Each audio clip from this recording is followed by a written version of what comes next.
Nissan B14. Naka-mags. Black and white Panda. Alam mo Toyota, pero Nissan siya. Start natin.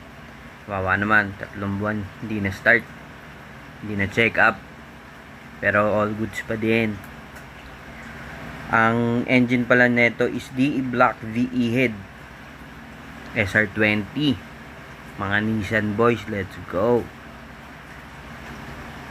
Unting kalikot pa or benta na lang kasi hindi naman nakasikaso. Ayan, naka headers, yun lang naman ang mga karga dyan. Naka box, simple lang pero pwedeng pandiinan.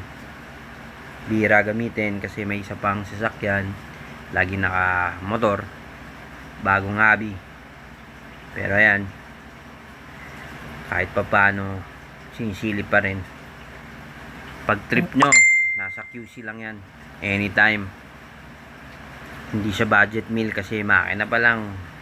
Alam ko ang VE nasa 160 local. Pag Japan, alam ko medyo mataas pa medyo mahirap pa siya, pero marami ng surplus yan.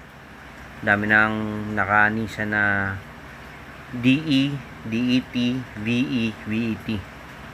Dati din ako na VET pero ayun, nabenta, kaya nag VE tayo.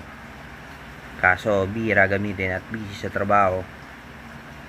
Yan, one click pa rin naman siya.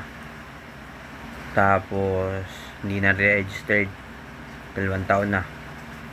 Tapos hindi pa naka-indicate yung block. So pero may papel kumpleto. Yan, goods pa naman siya kahit pa paano, diba? Kita nyo naman, madumi lang. Yung body medyo na yung paint, kailangan na repaint. Pero makina goods naman. Pan hindi nakarekta, naka-lowered siya pero lang yan, spring, lowering spring. Hirap na maghanap ng coilover tsaka wala ng time, puro trabaho. Yan, hindi naman loob, malinis naman siya kahit pa paano, diba?